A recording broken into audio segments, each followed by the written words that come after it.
They all came to my engagement brunch, except my parents. When I called, my mom said, "We were busy attending your brother's award ceremony." I just smiled and said, "Then don't be surprised when you miss the wedding too." A week later, my dad showed up holding an old letter and asked, "Is this why?" I said, "Read it out loud."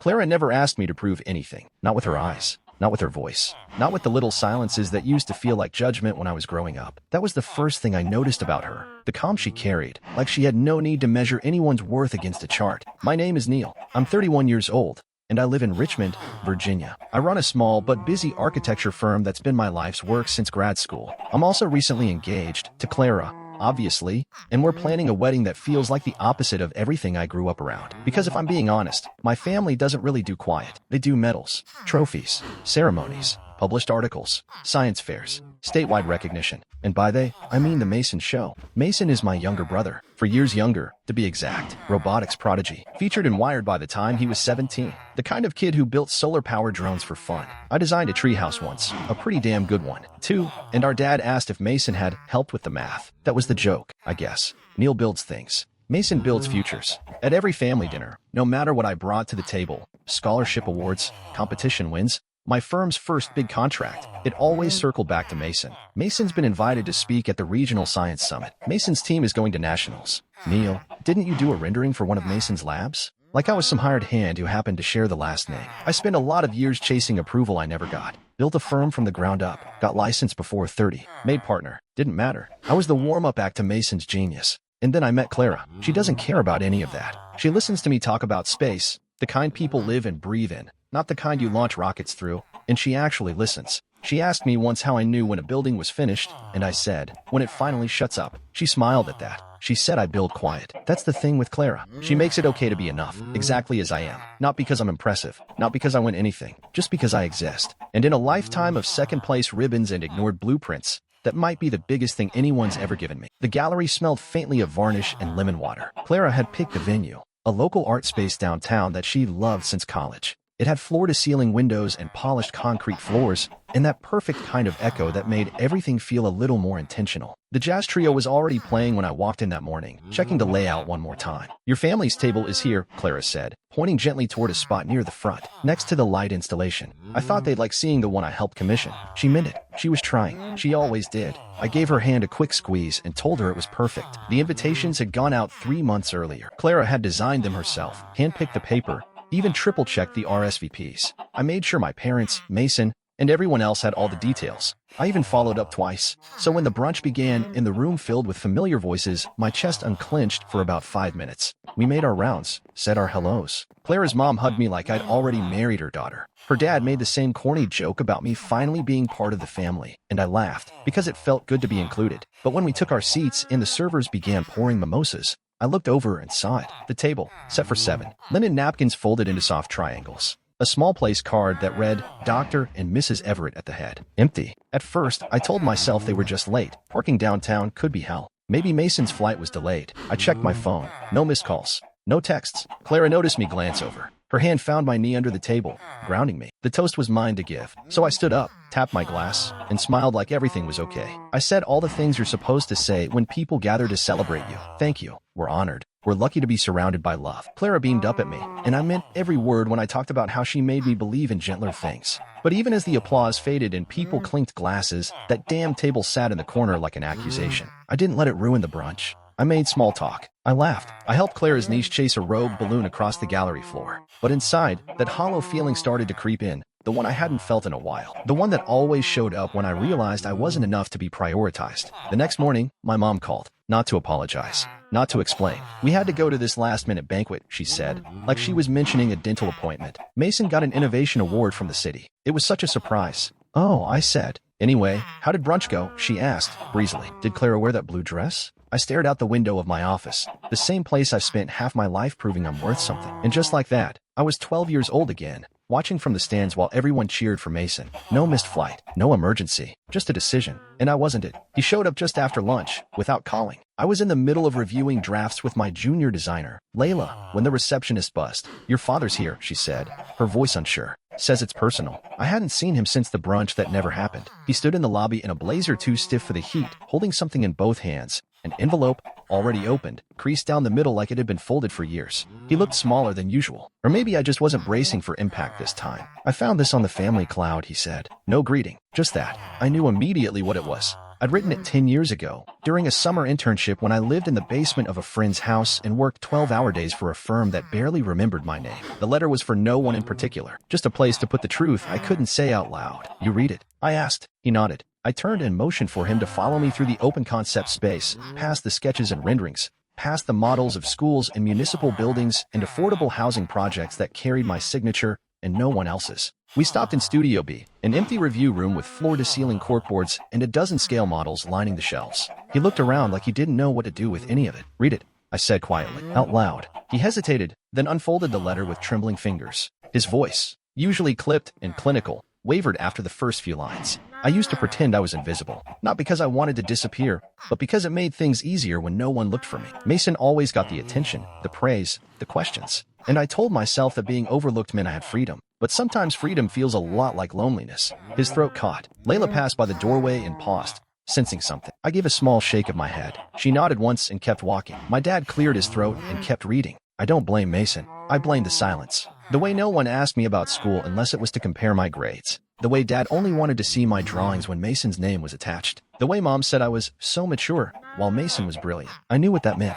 It meant I was easy to forget. He stopped, blinked, looked down at the floor. I didn't move. He lowered the letter and held it like something fragile, like something alive. "I didn't know," he said finally. I shrugged. "You never asked." He nodded slowly, still not looking at me. "I thought you were fine. You didn't need much." I let the silence hang between us. In the corner of the studio, a model of a library I designed stood under a glass dome, a structure made of light and air, quiet and open, built to hold things people forget to say. My father folded the letter again, slower this time, more careful. "I'm sorry," he said, his voice barely audible. I didn't offer comfort. I didn't tell him it was okay. Instead, I turned and walked toward the window, letting him sit in that small, necessary silence, the kind I'd lived with my entire life. And for once, he didn't try to fill it. A week passed without a word from them. No texts. No awkward phone calls. No, let's clear the air messages with forced optimism. Just silence. The kind that used to unsettle me. But this time, it felt almost earned. Then, on a Thursday evening, an envelope arrived in our mailbox. Embossed. Formal. My mother's handwriting on the front, delicate and deliberate,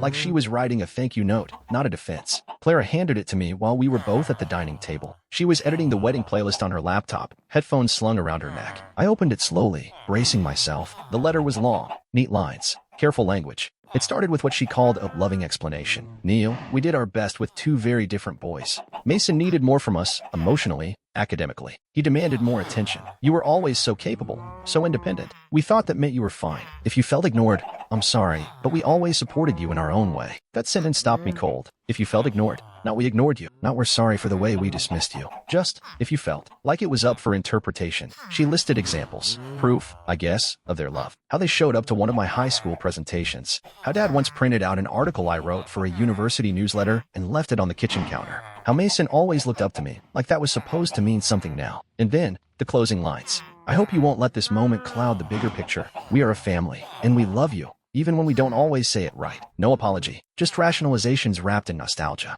I folded the letter and set it beside my laptop. Clara looked up from hers. "Was it what you expected?" she asked softly. "Pretty much. Anything you want to say back?" I shook my head. "Not really." She didn't press. Instead, I opened the wedding spreadsheet on my screen, the one with tabs for budget, rentals, RSVP counts, seating charts. My eyes landed on the guest list. I scrolled until I saw their names: Mom, Dad, Mason. I hit delete. One name, then the next, and the last. Clara looked up again, just as I leaned back in my chair. Our eyes met. "You sure?" she asked, no judgment in her tone, just clarity. I nodded. "I am." She nodded back, one slow, steady motion, then returned to the playlist. "I was thinking about opening with the Lake Street Dive cover," she said casually, like nothing seismic had just happened. And maybe it hadn't. Not to anyone else. But to me, that little click of the delete key was the loudest thing I'd done in years. Not to punish, not to make a point, just to protect the quiet I was finally building. The next call came from Theo. He's my cousin on Dad's side, a few years younger, good-natured, always the unofficial neutral ground when the rest of the family turned into a battlefield. He never picked sides,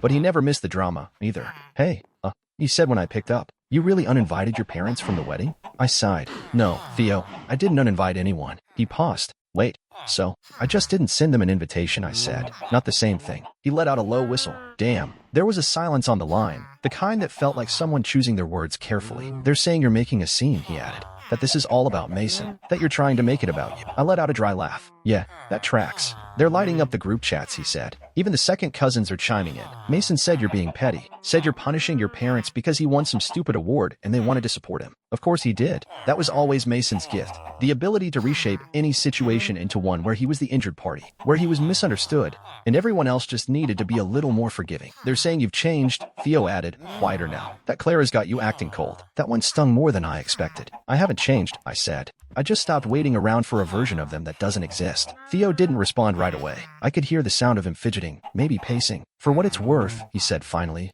I get it. I don't know if I do the same, but I get it. I'm not trying to prove anything, I said. I just want peace. That's it. He exhaled through the phone. Well, peace isn't exactly what's happening right now. I chuckled bitterly. No, I figured. We hung up not long after that. A couple hours later, the messages started rolling in. Aunt Meredith, heard you made some bold choices. Hope this isn't permanent. Uncle Ray, we don't want to take sides, but this is a tough look, Neil. Cousin Jenny, still coming to the wedding if you're cool with it. Don't want to overstep. Even Clara saw some of them. She read over my shoulder once and simply said, they really don't understand you at all, do they? That night, I sat on the couch with her and scrolled through every message. Not angry, not defensive, just tired. It wasn't guilt I felt. Not exactly. It was that old shame. The familiar sting of being misread again. But this time, I didn't try to fix it. I just set my phone down and let the noise pass. The next letter came a few days later. Same ivory envelope. Same careful script. No return address. But I knew it was from her the second I saw it. Clara was in the kitchen, humming as she made tea. I stood by the window with the letter unopened in my hands,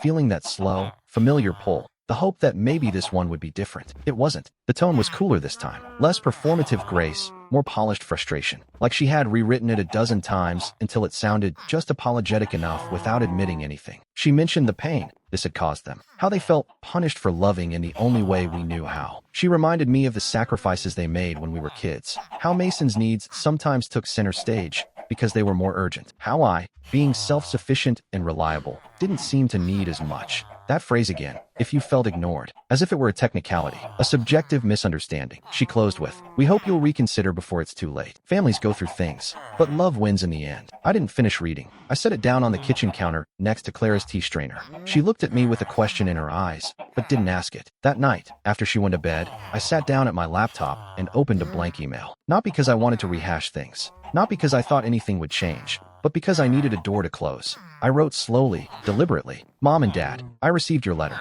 I understand your perspective, but I need you to understand mine, too. Your best left me invisible. Your version of love came with terms I didn't agree to. I spent years trying to be worthy of your attention, and when I stopped performing, you stopped looking. Mason didn't take the spotlight. You handed it to him and asked me to clap. This isn't about a single brunch or an invitation. This is about a lifetime of being tolerated instead of seen. So here's where we are. You will not be attending the wedding. That decision is final. I wish you peace, truly. But I'm building a life now that won't include waiting to be understood. Neil. I read it twice, checked for anything too sharp or too soft, then hit send. Then I closed the laptop and sat in the dark for a while, letting the stillness settle around me. It wasn't anger anymore. Not grief, either. Just clarity. The kind that doesn't ask for approval. The kind that comes when you finally understand the difference between cutting someone out and choosing to step away. I didn't feel triumphant. I felt free. The greenhouse glowed like it was lit from within. Late afternoon sun poured through panes of curved glass and steel, wrapping the ceremony in amber light. It felt like stepping into something living, full of warmth and breath and soft edges. Clara had found the place months ago, tucked away on a bluff just south of the Chesapeake. We knew the second we walked in that it was ours. The guests arrived slowly,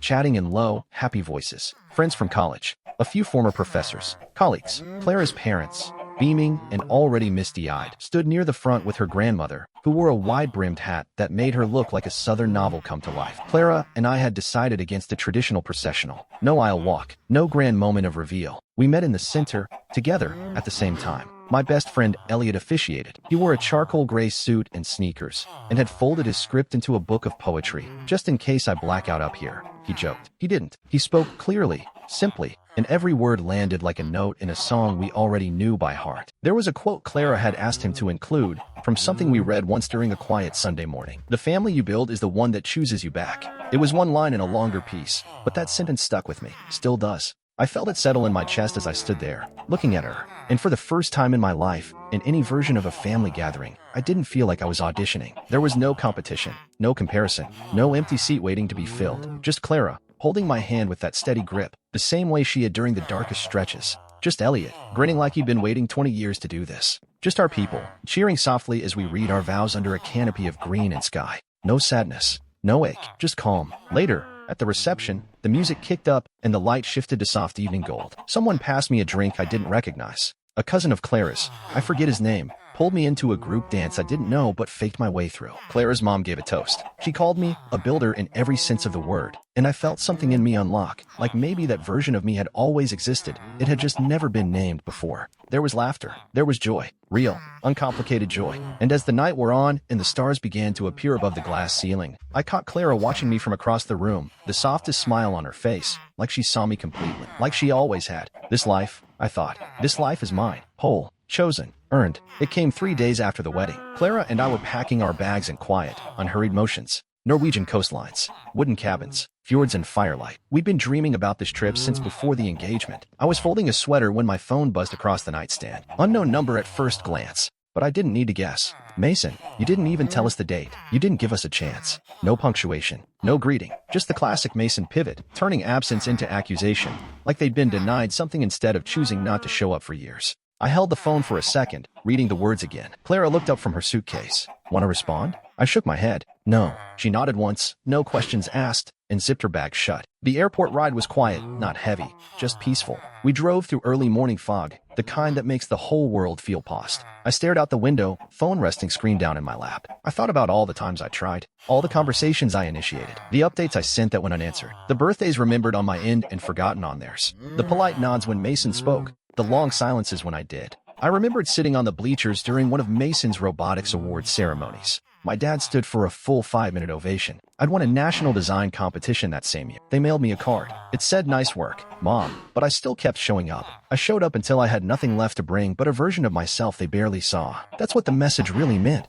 I realized. Not, "You didn't give us a chance, but we expected you to keep trying." Even after we stopped, I looked at Clara beside me, warm scarf around her shoulders, headphones coiled in her lap. She glanced over and gave me the softest smile. And just like that, the decision was made. I turned my phone off completely, not in anger, not out of pride, but because peace, I was learning, doesn't require an explanation. It just needs to be protected. Norway was quiet in a way that made you notice yourself. The kind of quiet that came with long stretches of coastline and air that tasted like snow and wood smoke. We hiked in boots that got muddy, laughed when we slipped on frozen trails, and sipped mulled wine in mountain villages where no one knew our names. One night, in a cabin overlooking a frozen lake, Clara and I bundled up and stepped outside just after midnight. The sky above us was black velvet and stars, the kind of stars that didn't twinkle so much as hum. She leaned into me, her gloved hand tucked into mine. "You ever think about going back?" she asked. It wasn't loaded. She wasn't testing me. It was just a question, light as her breath in the cold air. I didn't hesitate. Not anymore. She nodded, like she already knew the answer,